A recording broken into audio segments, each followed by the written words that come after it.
अस्सलाम वालेकुम दोस्तों, ताज़ा तरीन ख़बरों के साथ फैसल इरफान आपकी खिदमत में हाजिर। मेट्रो बस के बारे में आप सबको पता है जी। काफ़ी सारे लोग उससे मुस्तफ़ीद होते हैं।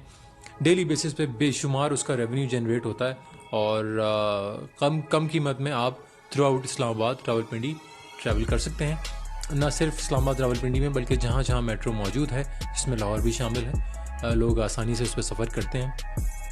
मेट्रो बस के जो एम्प्लॉयज़ हैं जी, उन्होंने प्रोटेस्ट कर दिया है और काफ़ी सारी स्ट्राइक्स भी इस हवाले से जारी हैं due to non payment of salaries, यानी तनख्वाहों के ना दिए जाने की वजह से।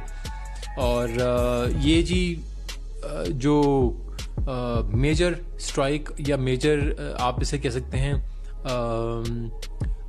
प्रोटेस्ट था, वो हुआ है कल यानी जुमेरात को। और कल 7 मई थी, 7 मई थर्सडे। इन्होंने कल जी रावलपिंडी प्रेस क्लब के बाहर 3 महीने की जो पिछले 3 महीने उसकी सैलरीज ना मिलने पे, उसकी तनख्वाहें ना मिलने पे इन्होंने प्रोटेस्ट किया है। और इसके मुताबिक जो PMTA है यानी पंजाब मैस ट्रांजिट अथॉरिटी, उन्होंने आउटसोर्स कर दिया गया है टिकट देना और जॉब्स जो है वो एक प्राइवेट कंपनी को, और आउटसोर्सिंग भी इसकी एक मेजर वजह है। जिस कंपनी को उन्होंने ये प्रोजेक्ट दिया है वो डेफिनेटली जानी पहचानी कंपनी है, इनबॉक्स के नाम से। इस्लामाबाद में वो कंपनी काम कर रही है। लेकिन दोस्तों, यहाँ पे इम्पॉर्टेंट बात यह है कि उस कंपनी ने इन तमाम मेट्रो बस के एम्प्लॉयज़ को अभी तक पिछले 3 महीने की सैलरीज नहीं दी। इस पेंडेमिक सिचुएशन में जहाँ पे आप देख रहे हैं कि हर शख्स परेशान है, इवन जो लोग ऑन जॉब हैं वो परेशान है। कितनी ज़्यादा अनएम्प्लॉयमेंट हुई, कितने सारे ले ऑफ्स हुए, काफ़ी सारी कंपनीज ने अपनी जॉब्स ख़त्म कर दी। उबर कितनी बड़ी कंपनी है, इंटरनेशनली काम कर रही है।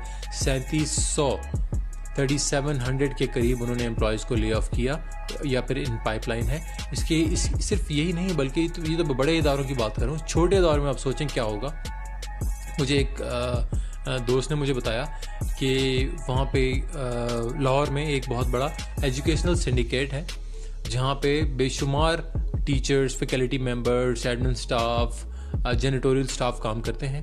उन सबको 3 महीने की नॉन पेड अनपेड छुट्टियों पर भेज दिया गया।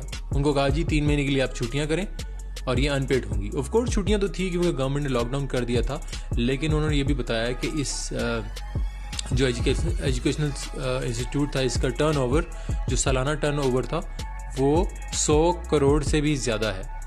तो क्या आप एम्प्लॉयर्स को भी ये बात सोचनी चाहिए कि क्या इस पेंडेमिक सिचुएशन में वो उन एम्प्लॉयज़ को अकेला छोड़ देंगे जो उनसे लॉयल हैं, जो उनके लिए लॉयल्टी के लिए काम करते हैं और अच्छे तरीके से उनको परफॉर्म करके देते हैं, जिसकी वजह से ये इदारे चलते हैं।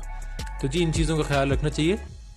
खैर, मैं बात करता मेट्रो बस के एम्प्लॉयज़ ने जो स्ट्राइक की है, 50 से ज़ायद जो है वो एम्प्लॉयज़ इकट्ठे हुए प्रेस क्लब के बाहर, रावलपिंडी प्रेस क्लब के बाहर, और उन्होंने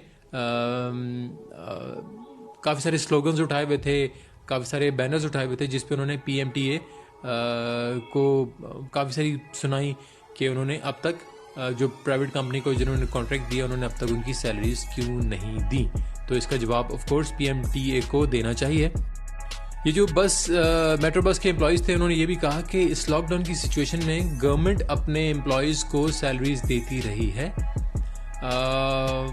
बट वो इस बात को इंश्योर कराने में फेल हो गई है गवर्नमेंट कि जो एम्प्लॉयज़ काम कर रहे हैं प्राइवेट कंपनीज़ के लिए, उनके लिए क्या उन्होंने SOPs बनाया, उनके लिए क्या लाया अमल उन्होंने बनाया कि वो प्राइवेट कंपनीज़ अपने एम्प्लॉयज़ को किस तरीके से हैंडल करें कि वो उनको अच्छे तरीके से जस्टिस प्रोवाइड कर सके, स्पेशली उनके सैलरीज के मामले में।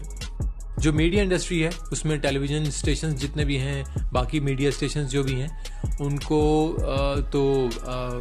एक मेमोरेंडम जारी हुआ था जिसके मुताबिक उनसे कहा गया था कि ईद से पहले जितनी भी सैलरीज पेंडिंग हैं वो क्लियर कर दी जाएँ, लेकिन अभी तक भी उसमें कोई पेशरफ्त दिखाई नहीं दे रही। और ये बात हम सब की जानी पहचानी है कि जितने टीवी चैनल्स हैं वो ऑलरेडी क्राइसिस से गुजर रहे हैं और काफ़ी सारे टीवी चैनल्स इन्हीं दिनों में बंद हो गए इसी पेंडेमिक सिचुएशन की वजह से। तो जी ये जो मेट्रो बस की सिलसिला है, इसकी जो ऑथेंटिसिटी है इस खबर की, वो मैं आपको बताता चलूँ कि ये खबर हमें मिली है जो मेट्रो बस सर्विस की मैनेजर ऑपरेशंस हैं शुमाइला मोहसिन, उन्होंने हमें ये बताया और उन्होंने इस बात को तस्दीक की कि ये बात सच है और इस बात में हरगिज़ भी कोई मुबालगा आराई नहीं है। शुमाइला का ये कहना था कि ये जो सिचुएशन है वो हमने PMTA को आउटसोर्स इसलिए की थी ताकि वो नए ड्राइवर्स की एडिशन कर सकें, टिकटिंग स्टाफ को ऐड करें, सिक्योरिटी गार्ड्स में हैं, सैनिटेशन स्टाफ है। ये डायरेक्टली एम्प्लॉयड नहीं थे इस अथॉरिटी के, सो इसलिए उन्होंने कहा कि ये रिस्पॉन्सिबिलिटी नहीं है उनकी कि वो प्राइवेट कंपनीज के मामलात में इंटरफेयर करें। लेकिन खैर उन्होंने PMTA को कहा कि वो कंपनी पर फाइन करे कि अभी तक उनको जो ड्यूटीज़ असाइन की गई थी वो क्यों अभी तक पूरी नहीं हो पाई और अब तक ये जो एम्प्लॉयज़ की 3 महीने की पेंडिंग सैलरी है ये क्यों नहीं अदा हो सकी। बहुत बहुत शुक्रिया जी। मज़ीद अपडेट्स के लिए देखते रहिएगा और सुनते रहिएगा। बहुत शुक्रिया।